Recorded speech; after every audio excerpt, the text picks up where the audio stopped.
bahay ka? Malakit po! Nilalang din si kuya. Ano, sumagayin lahat sa amin? Hindi naman po ganun. So, huwag naman po kami maniwala sa mga chismis sa labas. Hindi po totoo yan. Nagtatrabaho po ko na maayos dito. Trabaho? O baka paraan yan para makaawa ka sa hirap ng buhay?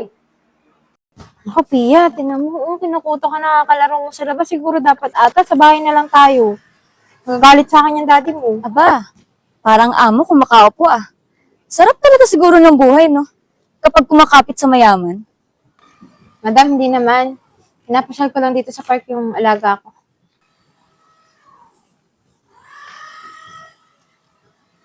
Pia, mag-ingat ka sa Yaya Virgo mo ha. Baka sa susunod, hindi na mo na yan Yaya. Magiging misis na yan ng tatay mo. Yaya, di ba hindi po yung totoo? Pia, huwag mo na intindihan yan. Huwag mag-alala. Trabaho lang naman ako para sa daddy mo para alagaan ka eh. Narinig ko na yan. Ilang beses na ako nakarinig ng mga ganyang salita. Mag-ingat ka.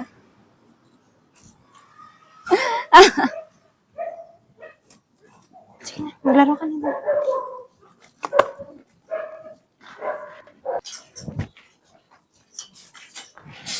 Oh, Virgo. Istel, asawa. Kala ko ba, bata lang yung inaalagaan mo? Paano naman naging asawa dun? Siyempre, trabaho ko din to. Dito ako nagtatrabaho eh.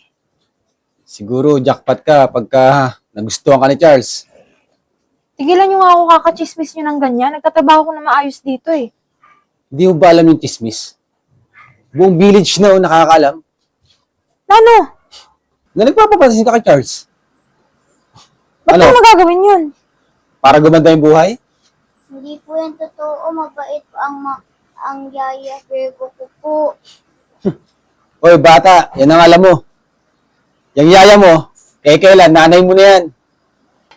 Hindi po yung totoo. Tingnan natin.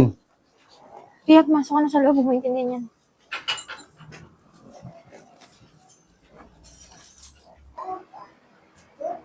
Virgo, O, Ma'am Cha, andyan pala kayo. Ay, wala po si Sir umalis eh. hindi ko naman tinatanong eh. Nandito ako para may sabihin sa'yo. Ano po yun? Bakit ba lahat ng kapitbahay ipinagchichismisan ka? Alam mo bang masama yun?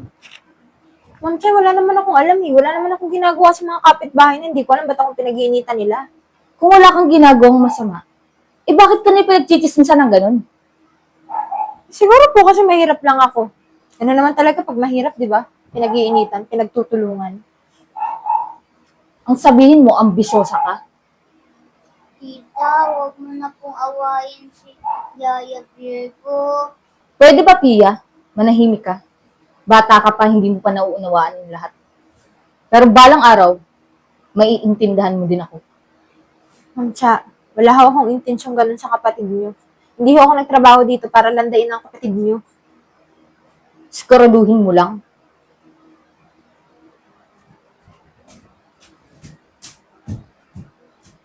Sige na, mag-aral ka na. Tsaka tinan mo. Tinan mo si Virgo. Sa dami ng pwedeng pagtambayan dyan pa sa mga naglalaro ng basketball. Siyempre, madaming lalaki dun. Alam mo na, nagpapapansin. Kay kuya nga. Diyan na yung kapatid. Tara, napitan natin.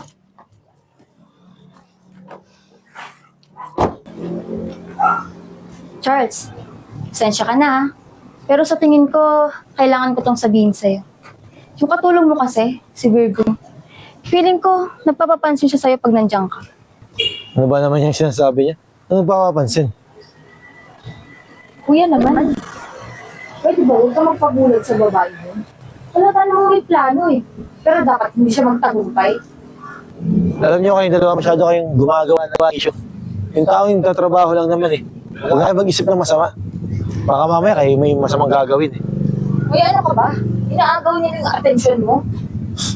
Tinan mo nga, tinan mo, kung saan tumatambay.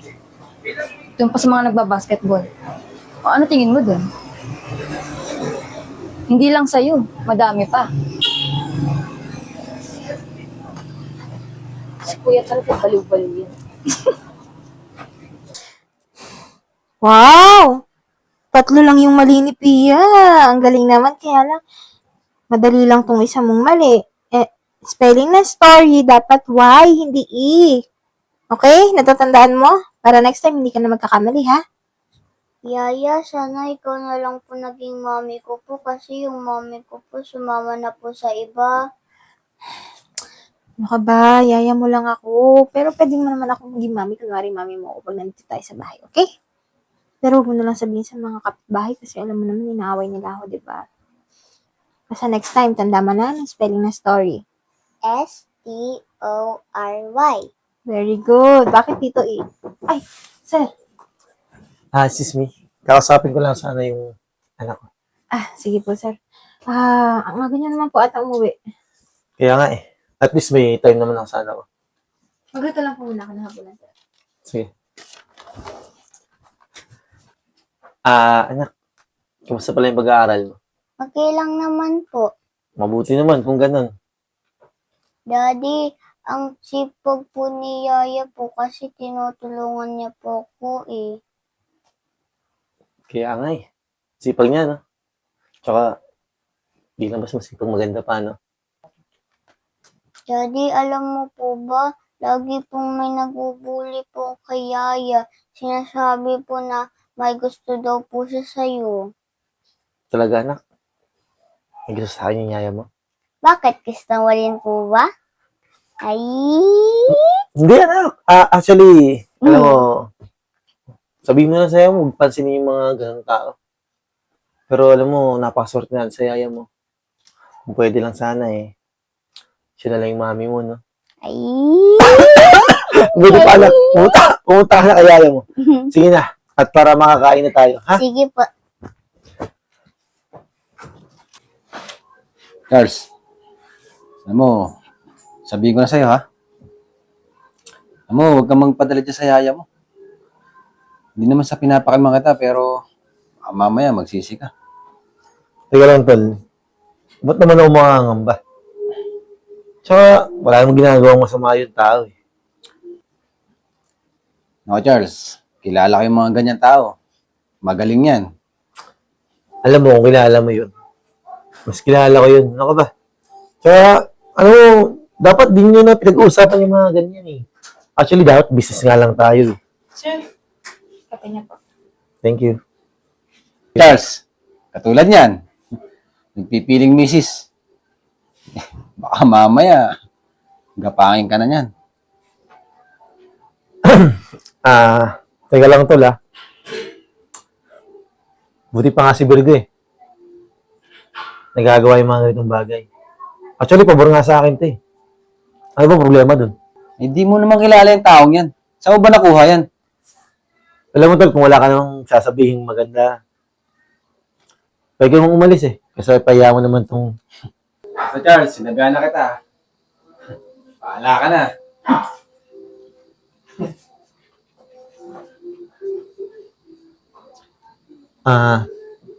Sumumpa.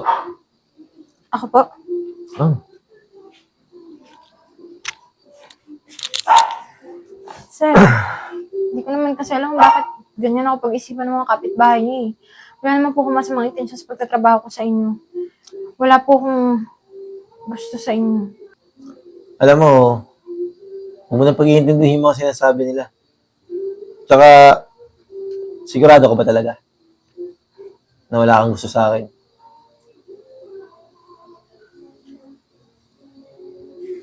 Sir, yung niluluto ko po baka masunog. Sige po, magkape na po kayo dyan.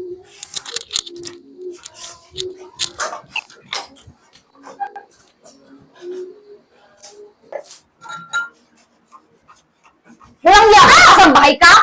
Bakit po? Nilalambing si kuya. Ano, gusto nga gawin lahat sa amin? Hindi naman po ganun. So, huwag naman po kami maniwala sa mga chismis sa labas. Hindi po totoo yan. Nagtatrabaho po ka na maayos dito. Trabaho?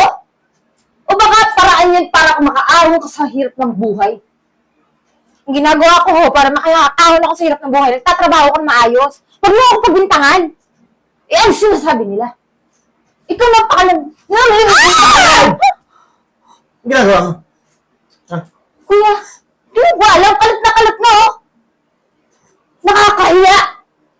Ano nakakaya? Nakakaya na magmahal ulit ako?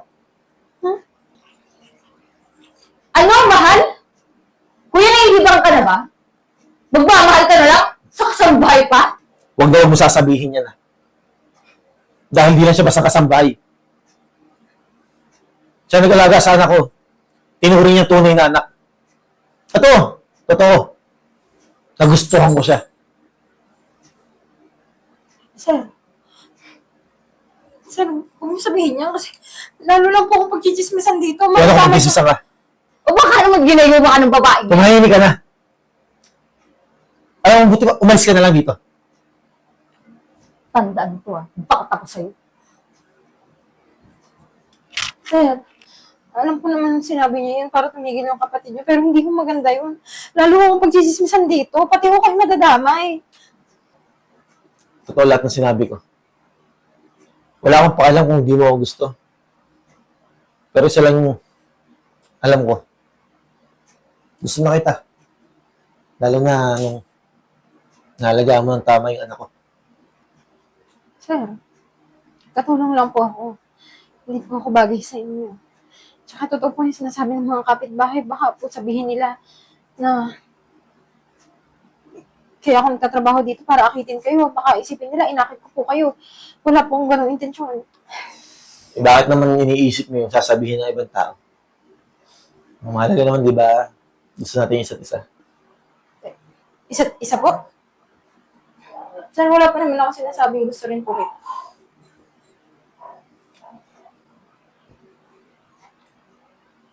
Di mo gusto?